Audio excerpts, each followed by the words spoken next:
دوسری چیز جو ہم کو یاد رکھنی ہے جو اس مہینے میں اور ان حالات میں جو آج چل رہے ہیں، وہ یہ کہ ہم اللہ کی طرف رجوع کریں۔ جب گناہ اتنے بڑھ جاتے ہیں کہ سماج پر چھا جاتے ہیں، سماج ان گناہوں کی لپیٹ میں آ جاتا ہے، اہل خیر کم رہ جاتے ہیں، اہل شر بڑھ جاتے ہیں، اور پھر امر بالمعروف اور نہی عن المنکر بھی ختم ہو جاتا ہے، امر بالمعروف اور نہی عن المنکر بھی ختم ہو جاتا ہے یا کم ہو جاتا ہے، تب بگاڑ کے حالات آتے ہیں، تب فساد آتا ہے، تب برائیاں جب بڑھ جاتی ہیں تب جا کے مصیبتیں جنم لیتی ہیں، اللہ کی طرف سے بلائیں تب آتی ہیں۔ اس کا حل کیا ہے؟ اس کا حل یہ ہے کہ ہم اللہ تعالیٰ سے توبہ کر کے اللہ کی فرما برداری اختیار کرتے ہوئے اللہ کی طرف رجوع کریں۔ اللہ نے فرمایا ظہر الفساد فی البر والبحر بما کسبت ایدی الناس، خشکی میں اور تری میں فساد برپا ہو گیا، بگاڑ آ گیا۔ کس وجہ سے؟ بما کسبت ایدی الناس، ان برے اعمال کے نتیجے میں جو لوگوں نے کمائے ہیں۔ لیذیقہم بعض الذی عملوا لعلہم یرجعون، ان کے اعمال میں سے بعض کا مزہ ہم انہیں دنیا ہی میں چکھا دیتے ہیں، لعلہم یرجعون، تاکہ وہ واپس لوٹ آئیں۔ اس آیت سے دو باتیں معلوم ہوتی ہیں، وہ ایک یہ کہ بہت سارے عذاب اور بہت ساری مصیبتیں انسان کی بدعملی کا نتیجہ ہوتی ہیں۔ دو، ان حالات میں اگر ایک انسان رجوع کی غذا لے تو وہ کامیاب ہو جاتا ہے۔ یہ حالات اس لیے آتے ہیں کہ ایک انسان جو اللہ سے دور جا رہا ہے، ایک انسان جو گناہوں کے راستے پر جا رہا ہے، جن گناہوں کی وجہ سے بگاڑ پیدا ہوا ہے، جن گناہوں کی وجہ سے فساد پیدا ہو گیا ہے، تو ان گناہوں کو چھوڑ کے وہ توبہ کی طرف آئے، ان گناہوں کو چھوڑ کے وہ اللہ کی فرمانبرداری کی طرف آئے، تو اللہ تعالیٰ اس لیے حالات ڈالتا ہے۔ تو برے حالات کا مقصد یہ ہوتا ہے کہ بندہ اللہ کی طرف رجوع کرے۔ جب بگاڑ اور فساد عمومی ہوتا ہے تو رجوع بھی عمومی ہونا چاہیے، یہ نہیں کہ ایک دو نیک لوگ اللہ سے دعا کریں۔ جب بگاڑ سماج میں عام ہو جاتا ہے تو رجوع بھی عام ہونا چاہیے۔ عمومی سطح پر لوگوں کا اللہ کی طرف رجوع کرنا ان حالات کو اکثر دور بھی کر دیتا ہے، ان برے حالات کو اکثر دور بھی کر دیتا ہے۔ آپ دیکھیں اللہ کے نبی صلی اللہ علیہ وسلم نے ایک حدیث میں، اور یہ حدیث یاد رکھنے کی ان حالات میں خاص طور سے، اللہ کے نبی صلی اللہ علیہ وسلم فرماتے ہیں لم تظہر الفاحشۃ فی قوم قط حتی یعلنوا بها الا فشا فیہم الطاعون والاوجاع التي لم تکن مضت فی اسلافہم الذین مضوا۔ اس حدیث کو امام ابن ماجہ اور حاکم نے روایت کیا ہے، اور شیخ الالبانی نے صحیح الجامع الصغیر میں اسے صحیح کہا ہے۔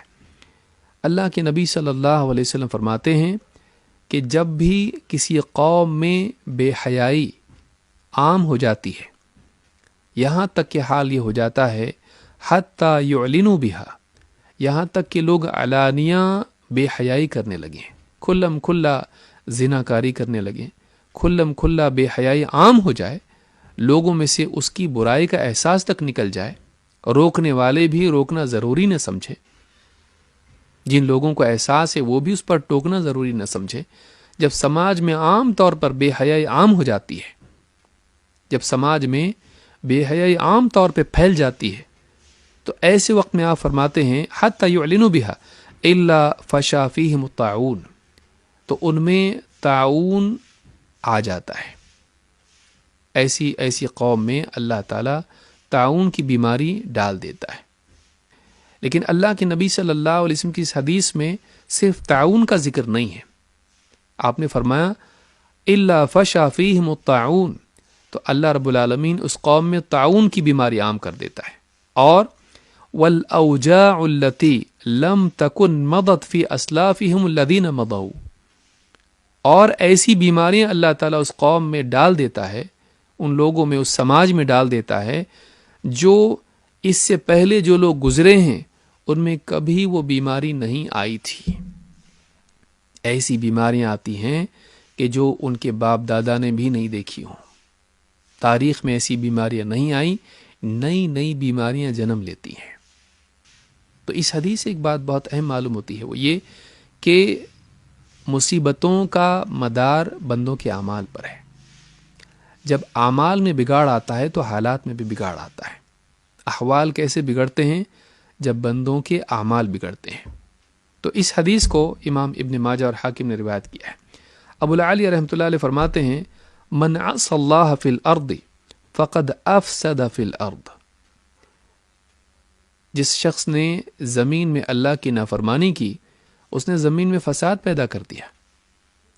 ایک تو فساد یہ ہے جو نتیجے میں پیدا ہوتا ہے، کسی کا قتل کر دیا وہ ایک فساد ہے، کسی کا مال لوٹ لیا وہ ایک فساد ہے، وہ مادی فساد ہے، وہ جان کا فساد ہے، مال کا فساد ہے۔ لیکن خود انسان کا اس گناہ کا ارتکاب کرنا یہ اپنی ذات میں خود ایک بگاڑ ہے، یہ عملی بگاڑ ہے جس کے نتیجے میں اور کئی بگاڑ پیدا ہوتے ہیں۔ پھر اس کے بعد اللہ کی طرف سے زمین میں جو عذاب آتا ہے اس سے اور نقصان ہوتا ہے، اللہ تعالیٰ عذاب بھیجتا ہے، تو یہ اور مصیبت ہوتی ہے۔ تو کہتے ہیں کہ من عصى اللہ فی الارض فقد افسد فی الارض، جس آدمی نے زمین میں اللہ کی نافرمانی کی اس نے زمین میں فساد پیدا کر دیا۔ لأن صلاح الارض والسماء بالطاعة، کہتے ہیں اس لیے کہ آسمان و زمین کی بھلائی اور اس کی صلاح، اس کی اصلاح کس میں ہے؟ بالطاعة، طاعت کے ذریعے ہوتی ہے۔ جب بندے نیک اعمال کرتے ہیں، جب بندے اللہ کی فرمانبرداری کرتے ہیں تو اس کے ذریعے خود ان کی زندگی میں اصلاح ہوتی ہے، سماج میں بھلائی آتی ہے، اور اس کے نتیجے میں اللہ رب العالمین کی طرف سے فیصلے بھی خیر کے آتے ہیں۔ ابن کثیر رحمۃ اللہ علیہ نے یہ قول ابو العالیہ رحمۃ اللہ علیہ کا تفسیر ابن کثیر میں ذکر کیا ہے۔ اس سے بات معلوم ہوتی کہ جیسے اعمال ویسے احوال، تم جیسی زندگی گزارو گے، جیسے اعمال کرو گے، اللہ کے فیصلے ویسے آئیں گے۔ تمہارے اعمال کا بگاڑ خود تمہارے لیے وبال بنے گا۔ اس سے بات معلوم ہوتی کہ موجودہ حالات میں اگر ہم چاہتے ہیں کہ حالات سنوریں، بنیں، سدھریں، خیر آئے، بگاڑ ختم ہو، مصیبتیں ٹلیں، دور ہوں، تو ضروری ہے کہ ہم ان حالات میں اپنے اندر جھانکیں، اپنے سماج کا جائزہ لیں، اپنا احتساب کریں اور اپنی اصلاح کریں، تاکہ اللہ تعالی ہمارے اعمال کے اصلاح، ہمارے اعمال کی اصلاح کی وجہ سے اللہ رب العالمین ہمارے احوال کی اصلاح کرے۔ اگر ہم اپنے اعمال کی اصلاح کریں گے اللہ تعالی ہمارے احوال کی اصلاح کرے گا۔ میں سمجھتا ہوں آج کے لیے اتنا کافی ہے۔ اللہ تعالی ہم سب کو اپنی شکر گزاری کی توفیق عطا فرمائے، اور اسی طرح سے اپنا احتساب کرنے اور اللہ کی طرف رجوع کرنے، اللہ سے دعا کرنے اور اللہ سے توبہ و استغفار کرنے اور اپنے حالات کو درست کرنے، اپنی اصلاح کرنے کی ہم سب کو توفیق عطا فرمائے۔ اقول ھذا واستغفر اللہ لی ولکم۔